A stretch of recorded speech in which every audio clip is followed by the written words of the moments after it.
പ്രിയപ്പെട്ട സുഹൃത്തുക്കളെ, ഒരു വിശ്വാസിയെ സംബന്ധിച്ചിടത്തോളം റമളാൻ മാസം എന്നുള്ളത് അവൻ്റെ ഒരു വലിയൊരു കൊയ്ത്ത് കാലമാണ്. ഒരു വിശ്വാസിയുടെ പ്രധാനപ്പെട്ട ആരാധനയിൽപ്പെട്ടതാണ് നോമ്പെടുക്കുക എന്നുള്ളത്. ഇങ്ങനെ നോമ്പെടുക്കുന്നത് വളരെയേറെ ആരോഗ്യ ഗുണവും ആത്മസംതൃപ്തിയുമാണ് ലഭിക്കുന്നത്. അതുപോലെ തന്നെ ഈ വിശ്വാസി സമൂഹത്തോട് ഐക്യദാർഢ്യം പ്രഖ്യാപിച്ച് അല്ലെങ്കിൽ അവരുടെ ആരോഗ്യ ഗുണങ്ങൾക്ക് വേണ്ടി വിശ്വാസിയല്ലാത്ത ഇതര സമുദായത്തിൽപ്പെട്ട ആളുകളും ഒരുപാട് ആളുകൾ ഇന്ന് നമുക്ക് ചുറ്റും നോമ്പ് എടുക്കാറുണ്ട്. ഇങ്ങനെയൊക്കെ അവർ നോമ്പെടുക്കുന്നത് ഈ നോമ്പെടുക്കുന്നതിലൂടെ കൂടെ അവർക്ക് ലഭിക്കുന്ന ഉന്മേഷവും വലിയൊരു സംതൃപ്തിയുമാണ്, ആരോഗ്യ ഗുണങ്ങളുമാണ്. പക്ഷേ ഇന്ന് നമുക്ക് നമ്മുടെ തെറ്റായ രീതിയിലുള്ള ഭക്ഷണ രീതിയോ മറ്റോ കൊണ്ട് നമുക്കിന്ന് അത്തരം ആരോഗ്യ ഗുണങ്ങൾ ലഭിക്കുന്നുണ്ടോ എന്ന് നാം ചിന്തിക്കേണ്ട വിഷയമാണ്.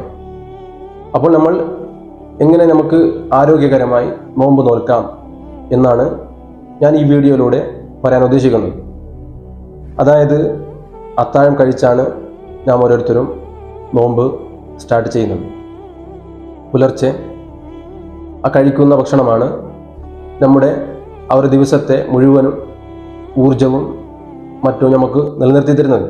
അപ്പോൾ അങ്ങനെ രാവിലത്തെ അത്താഴം കഴിക്കുമ്പോൾ അതിലൂടെ നമുക്ക് ഏറ്റവും നന്നായി ആ സമയത്ത് എടുക്കാൻ പറ്റുന്ന ഭക്ഷണമാണ്, ഒരു സമീകൃത ആഹാരമാണ് നമ്മൾ എടുക്കേണ്ടത്. അതായത് അതിൽ നമുക്ക് കാർബ് ഉൾപ്പെടുത്താം, അതുപോലെ തന്നെ പ്രോട്ടീൻ ഉൾപ്പെടുത്താം, മിനറൽസ് ഉൾപ്പെടുത്താം. ഇങ്ങനെ തുടങ്ങിയ കാര്യങ്ങളൊക്കെ ഉൾപ്പെടുത്തിയാണ് നാം എന്താക്കേണ്ടത്, രാവിലത്തെ ആ ഒരു അത്താഴം എടുക്കേണ്ടത്. അതായത് നമ്മളിപ്പോൾ സാധാരണയായി അരി ഭക്ഷണം കഴിക്കുന്നവരായിരിക്കും, അല്ലെങ്കിൽ നമുക്ക് അതിനോട് രാഗി നമുക്ക് ഉൾപ്പെടുത്താം, അല്ലെങ്കിൽ ഓട്സ് നമുക്ക് ചൂസ് ചെയ്യാം.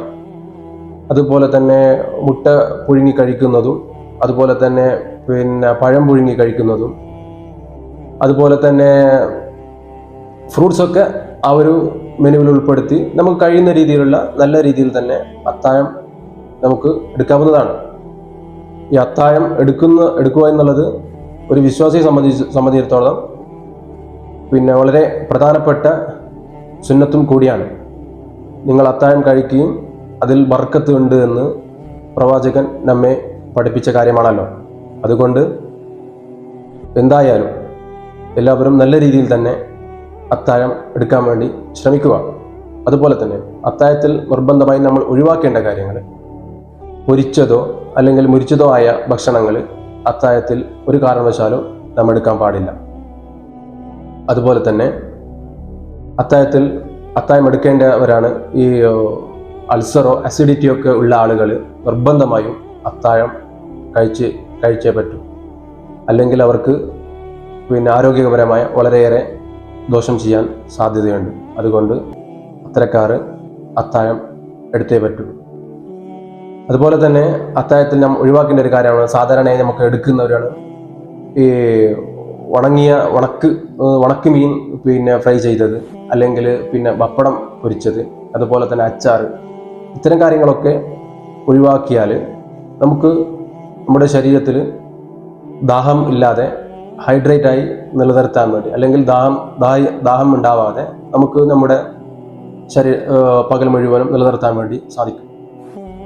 അതിനുശേഷമുള്ളതാണ് നോമ്പ് മുറിക്കുക എന്നുള്ളത്. അതുപോലെ ഈ അത്താഴം എടുക്കുന്നത് പോലെ വളരെ പ്രധാനപ്പെട്ട ഒരു കർമ്മമാണല്ലോ നോമ്പ് മുറിക്കുക എന്നുള്ളത്. സാധാരണയായി എല്ലാവരും നോമ്പ് മുറിക്കുന്നത് കാരക്ക, വെള്ളം, ഫ്രൂട്ട്സ് കാര്യങ്ങളൊക്കെ ഉപയോഗിച്ചാണ് നോമ്പ് മുറിക്കുന്നത്. ഈ നോമ്പ് മുറിക്കുന്ന സമയത്ത്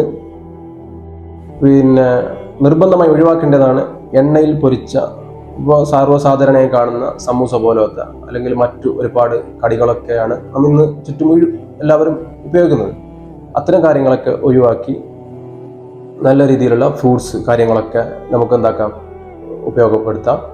അതിനുശേഷം ഒരു 20 മിനിറ്റെങ്കിലും കഴിഞ്ഞ് നമുക്ക് ഒരു ദിവസത്തേക്കുള്ള ഒരു ദിവസത്തെ ഫുഡ് നമുക്ക് എടുക്കാവുന്നതാണ്. നോമ്പെടുക്കുമ്പോൾ സർവ്വസാധാരണ കണ്ടുവരുന്ന ഒരു സംഭവമാണ് ജ്യൂസ് അടിച്ച് കുടിക്കുക എന്നുള്ളത്. ഇങ്ങനെ ജ്യൂസ് അടിച്ച് കുടിക്കുന്നതിലൂടെ പെട്ടെന്ന് തന്നെ നമ്മുടെ ശരീരത്തിലേക്ക് ഷുഗർ കയറാൻ സാധ്യത ഉള്ളത് കൊണ്ട് ജ്യൂസ് അടിക്കുന്നതിലൂടെ കൂടെ ആ ഫ്രൂട്ട്സിൻ്റെ ചില ഗുണങ്ങൾ നഷ്ടപ്പെടാൻ സാധ്യതയുള്ളത് കൊണ്ട് നമുക്ക് ഫ്രൂട്ടായി തന്നെ കഴിക്കുന്നതാണ് ഏറ്റവും ഉത്തമം. അതിനുശേഷം ഞാൻ ചെയ്യുന്നൊരു സംഭവമാണ് വിശ്വാസി ഒരു തറാവി നിസ്കാരമൊക്കെ കഴിഞ്ഞ് വീട്ടിൽ വന്ന് ഭക്ഷണം കഴിക്കുന്ന ആളുകളൊക്കെ ഉണ്ടാകും. സാധാരണ അങ്ങനെ എല്ലാവരും കഴിക്കാറുണ്ട്. അപ്പോൾ അവർ ചെയ്യേണ്ടത് ധാന്യങ്ങളിട്ട കഞ്ഞികൾ സാധാരണയായി ഉണ്ടാക്കാറുണ്ട്. അപ്പോൾ അത്തരം കഞ്ഞികളോ അല്ലെങ്കിൽ സൂപ്പ് പോലത്തെ കാര്യങ്ങൾ നമുക്ക് ഉപയോഗിച്ചാൽ നമുക്ക് വളരെയേറെ നല്ല രീതിയിൽ തന്നെ നമ്മുടെ നോമ്പിന് പകൽ മുഴുവനും നമ്മൾ ഇങ്ങനെ ഭക്ഷണം പാനീയങ്ങൾ ഒഴിവാക്കി നിൽക്കുന്ന ആ സമയത്ത് നമുക്ക് ഇത്തരം ഭക്ഷണ രീതികളൊക്കെ നമുക്ക് നമ്മുടെ നല്ല രീതിയിൽ തന്നെ മുന്നോട്ട് നോമ്പെടുത്ത് മുന്നോട്ട് പോകുന്നതിന് നമ്മളെ സഹായിക്കും. അതുപോലെ തന്നെ നമുക്ക് അത്യാവശ്യമായ ഒരു കാര്യമാണ് വെള്ളം എന്നുള്ളത്. ഈ വെള്ളം രാവിലെ അത്താഴം കഴിക്കുന്ന സമയത്ത് തന്നെ ഒരുപാട് വെള്ളം കുടിച്ചത് കൊണ്ട് വലിയ പ്രയോജനം ഉണ്ടാവണമെന്നില്ല. കാരണം അത് അപ്പോൾ തന്നെ നമുക്ക് മൂത്രമായി പുറത്ത് പോകാറാണ് സാധാരണ നടക്കുന്നത്. അപ്പോൾ നമുക്ക് പകലിന് ആവശ്യമായ വെള്ളം നോമ്പ് മുറിച്ചതിന് ശേഷം അത്താഴം വരെയുള്ള സമയങ്ങളിൽ ഒരു 2.5 ലിറ്റർ വെള്ളമെങ്കിലും എല്ലാവരും കുറേശ്ശെയായി കുടിക്കാൻ വേണ്ടി ശ്രമിച്ചാൽ നമുക്ക് വളരെ നല്ല രീതിയിൽ തന്നെ ഹൈഡ്രേറ്റായി നമ്മളെ ശരീരം നിലനിർത്താനും മറ്റും സാധിക്കും. അതുകൊണ്ട് അങ്ങനെയാണ് എല്ലാവരും വെള്ളം കുടിച്ച് എന്താക്കേണ്ടത്, നോമ്പ് എടുക്കേണ്ടത്. അതുപോലെ തന്നെ മധുരങ്ങൾ ഒരുപാട് കഴിക്കുന്ന ആളുകളുണ്ട് നോമ്പിനും. അപ്പോൾ അത്തരക്കാർ സ്നാക്കായും അതുപോലെ തന്നെ ഡെസേർട്ടായും ജ്യൂസായും ഒക്കെ ഒരുപാട് ആളുകൾ മധുരം ഒരുപാട് കഴിക്കുന്നുണ്ട്. ഇതും നമുക്ക് നോമ്പിൻ്റെ കാലത്ത് നമുക്കിങ്ങനെ മധുരം ഒഴിവാക്കിയാൽ നമുക്ക് നമ്മുടെ ശരീരത്തിന് നല്ല ആവേശവും ഉന്മേഷവും ഒക്കെ ലഭിക്കും. അതുകൊണ്ട് എല്ലാവരും ഈ പറയപ്പെട്ട കാര്യങ്ങളൊക്കെ കഴിവിൻ്റെ പരമാവധി എല്ലാവരും ഫോളോ ചെയ്യാൻ വേണ്ടി ശ്രമിക്കുക. എല്ലാവർക്കും നല്ല രീതിയിൽ തന്നെ നോമ്പ് പൂർത്തീകരിക്കാൻ വേണ്ടി 30 നോമ്പും എടുത്ത് പൂർത്തീകരിക്കാൻ വേണ്ടി എല്ലാവർക്കും സാധിക്കട്ടെ എന്ന് ഞാൻ ആത്മാർത്ഥമായി പ്രാർത്ഥിക്കുന്നു. എല്ലാവരോടും സ്നേഹം മാത്രം അറിയിക്കുന്നു. എല്ലാവരോടും അസ്സലാമു അലൈക്കും.